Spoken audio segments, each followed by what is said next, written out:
Hoy vamos a hablar de una clase de élite económica que de alguna manera ha redefinido lo que significa tener poder y riqueza. Son los llamados ricos corporativos. Y en este análisis vamos a desglosar quiénes son, de dónde viene realmente su dinero y cómo su influencia va muchísimo más allá de lo que nos imaginamos. Seguro se ha escuchado esa idea de que un grupito de familias, quizás unas 60, son las que mueven los hilos de la economía. Pero la realidad, como suele pasar, es bastante más compleja y estructural. El poder ya no está en un puñado de apellidos, sino en una clase que se ha reorganizado por completo. Y aquí está el concepto clave para entenderlo todo: los ricos corporativos. Ojo, no estamos hablando de los herederos de viejas fortunas familiares. No, esta es una élite distinta, cuyo poder no viene tanto del apellido, sino de su posición en la cima de las grandes empresas. Este cambio es fundamental. A ver, pensemos en el rico de antes. Era una figura más local. Su poder estaba atado a una ciudad, a una familia. En cambio, el rico corporativo de hoy juega en un tablero nacional o incluso global. Su poder no viene de la tierra o la herencia, sino del control de acciones y de la dirección de estas corporaciones gigantes. Bueno, y esto nos lleva a la primera gran pregunta. Si su poder está en la corporación, ¿de dónde sale realmente su dinero? La respuesta es bastante sorprendente.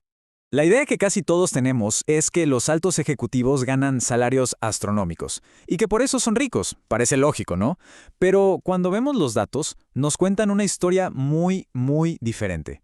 La verdadera fuente de sus ingresos no es el trabajo, sino el dinero que ya tienen. Miremos este dato, que es de 1949, pero es revelador. Para la gente que ganaba $1.000.000 o más en esa época, un increíble 94% de su ingreso venía de su propia fortuna, o sea, de dividendos, de intereses, y el salario, apenas un 1%. La diferencia es simplemente brutal. Y aquí vemos el contraste con el resto de la gente. Para la gran mayoría, casi todo el ingreso viene del trabajo, del salario. Pero en los niveles más altos, la mayor parte, hasta 2/3, viene de la fortuna que ya se posee.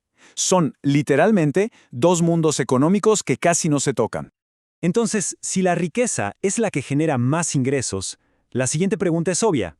¿Cómo se protege esa riqueza para que siga creciendo sin parar? La respuesta está en una arquitectura financiera que es casi invisible para la mayoría. Esta es la pregunta del millón. Porque claro, con las tasas de impuestos que se supone que son altas para los que más ganan, uno pensaría que esas grandes fortunas deberían reducirse con el tiempo. Pero no pasa. Existe toda una estructura diseñada para evitar, precisamente, que eso ocurra. La estrategia se basa en una serie de herramientas y privilegios fiscales. Y es clave entender que no estamos hablando necesariamente de cosas ilegales. Son mecanismos como las ganancias de capital, los bonos exentos de impuestos y sobre todo el uso de fideicomisos y fundaciones para proteger el patrimonio. Una de las herramientas más potentes son las ganancias de capital. Es simple, el beneficio que se obtiene al vender acciones no se grava como un salario, sino a una tasa muchísimo más baja. Esto crea un incentivo gigante para que la riqueza venga de los activos y no de un sueldo. Y el poder de estas herramientas es inmenso. Pensemos en el fideicomiso. Este dato lo dice todo. Una familia puede acumular un 70% más de dinero en solo 10 años con una inversión simplemente porque la carga de impuestos es radicalmente menor. Así de potente es. Pero la historia no termina con los impuestos.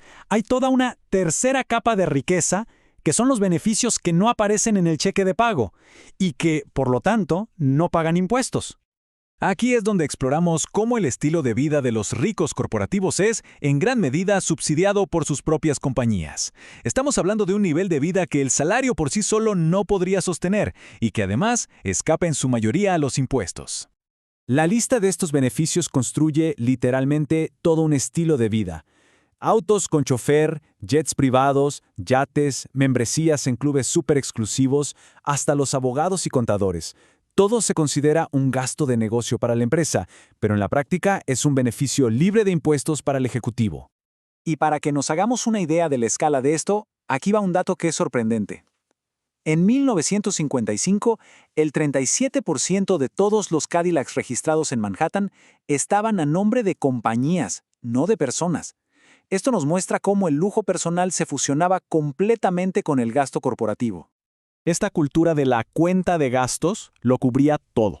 Básicamente el estilo de vida de la élite es financiado por la empresa, y ese costo luego se deduce de los impuestos corporativos. Es un círculo perfecto de privilegio económico. Toda esta riqueza, todos estos privilegios, inevitablemente nos llevan al último nivel, el poder político. ¿Cómo se traduce todo ese dinero en influencia directa sobre el gobierno y las decisiones que nos afectan a todos? Y ojo, que esto no es un fenómeno nuevo, para nada. La conexión entre el dinero de las corporaciones y la política tiene una historia larguísima. Desde la recaudación de fondos de Mark Hanna a finales de 1800, pasando por el financiamiento de campañas por parte de magnates petroleros, hasta llegar a un punto donde los propios ejecutivos asumen roles de liderazgo en el gobierno. A veces, esta conexión es tan directa que no necesita interpretación. Fíjense en esta frase, de un alto funcionario del gobierno de Eisenhower. Lo dijo así, sin rodeos, confirmando la fusión total entre los intereses corporativos y el Estado. Más claro, imposible. Después de ver toda esta arquitectura de riqueza y de poder, surge una pregunta un poco más profunda, casi filosófica. Con todo ese dinero, con toda esa influencia, ¿son estas personas verdaderamente libres? Pues en una sociedad donde la capacidad de actuar depende en gran medida del dinero, la respuesta parece ser que sí. El dinero es, en muchos sentidos, libertad. Otorga el poder de no tener que pensar en alternativas basadas en el costo. Y esto nos deja con un diálogo provocador de Balzac. Un personaje exclama sobre los millonarios, ellos son sus propios verdugos, a lo que un banquero le responde, otro prejuicio. La pregunta que nos queda en el aire es, ¿cuál de los dos tiene la razón?